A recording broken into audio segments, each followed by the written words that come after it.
mga ka-Berks, ito, magandang araw na naman sa inyong lahat dyan.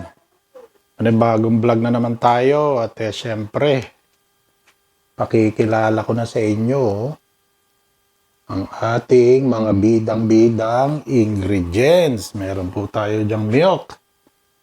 Meron tayong bowl dyan, imimix natin. Meron tayong itlog mga ka-Berks. Cornstarch. Syempre, ayalata nyo naman dyan, flour yan. Meron tayong dried oregano.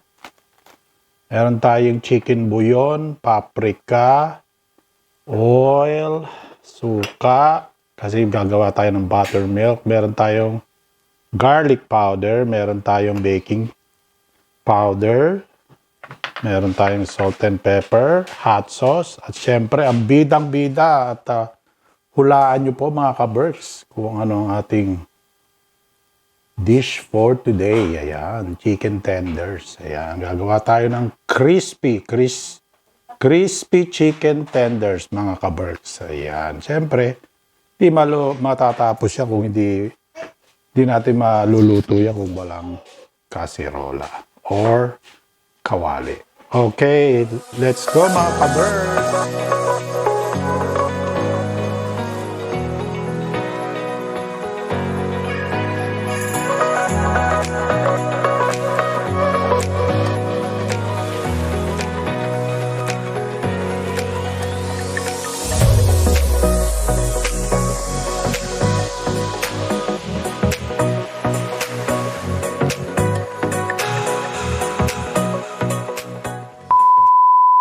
So, ayan na nga po mga ka-Berks. Gagawa tayo ng buttermilk. So, madali lang po. 2 cup ng whole milk, regular milk. Ayan po. Kasi mamarinate po muna natin ang tenders natin half day or overnight. Pwede rin po kahit mga 4 hours or 6 hours. Ayan po. At syempre, lalagyan natin ng hot sauce at saka vinegar. Yan.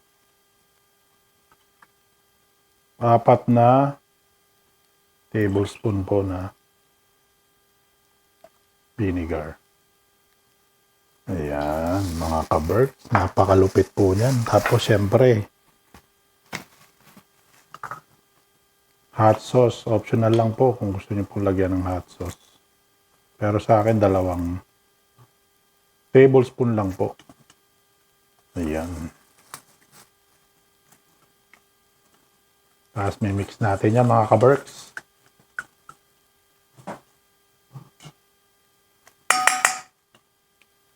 Yan. Tapos siyempre, kunin na natin ang ating chicken. Ako, may tubig-tubig pa mga ka-Berks. Sinugasan ko po yan.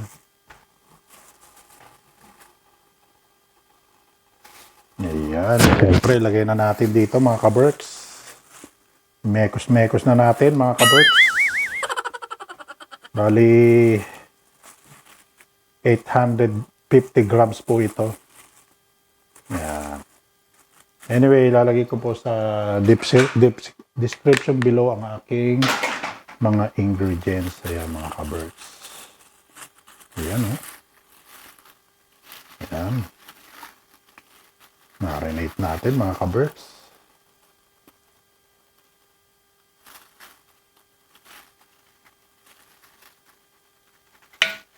Tapos balikan natin after half a day or between 4 to 6 hours. So, kuberan po natin mga ka-Berks.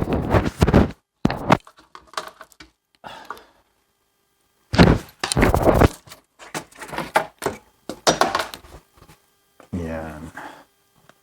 Okay, stay tuned mga ka-Berks.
So, ayan na nga mga ka-Berks. Pagkatapos na ng mahabang proseso ang ating chicken tenders, ayan po, 850 po ito or 950 grams, almost 1 kilo na po yan mga ka-Berks. So, meron tayong natiso dito na salad, celery at saka lettuce. Meron tayong avocado. At syempre gumawa tayo ng sausawan, mustard, sweet mustard, banana ketchup mga ka-Berks. Tapos sriracha mayo. Yan, sriracha tsaka mayo. Ayan, that's 1 tablespoon na water para medyo hindi siya masyadong thick. So, tirahin na natin mga ka-Berks. So, tara na.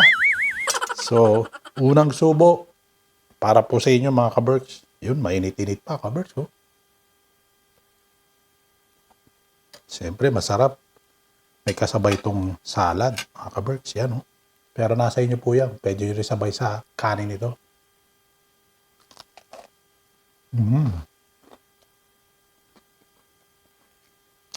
Tamang-tama po, mga ka-Berks.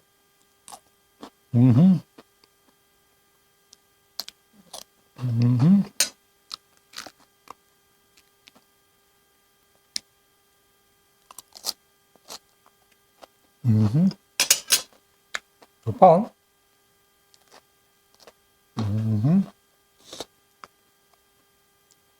Crispy po sa labas. Juicy sa loob. Bayan po ang hinahanap natin mga ka-Berks.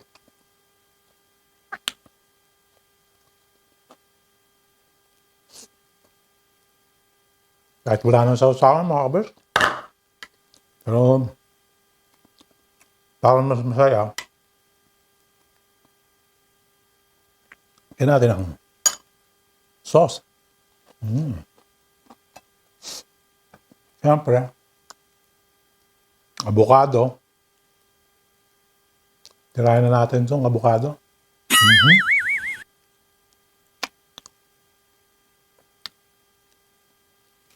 Siyempre, tirahin para natin itong mga lettuce, mga ka-Berks.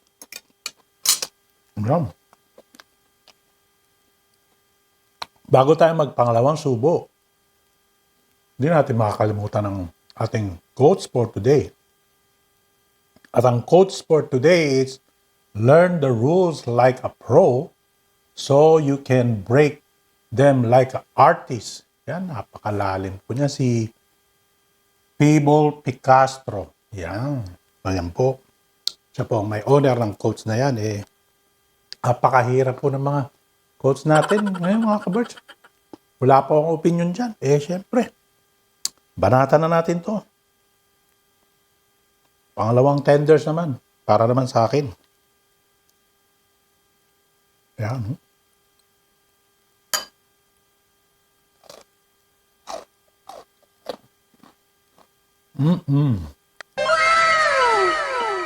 Asarap mga ka-Berks. May pang ako natira dito. Oh.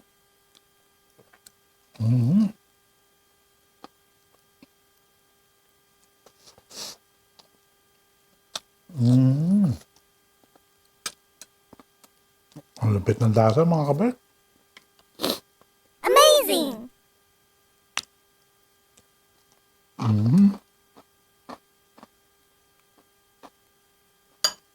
Yan.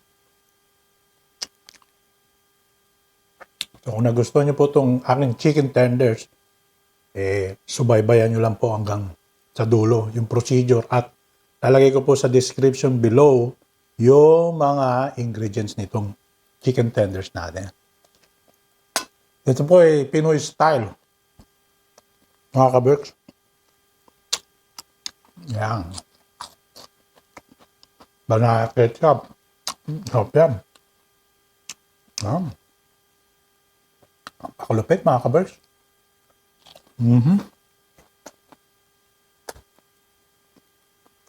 Ay, nakalimutan ko na. Pasarap talaga yan, mga ka-Berks.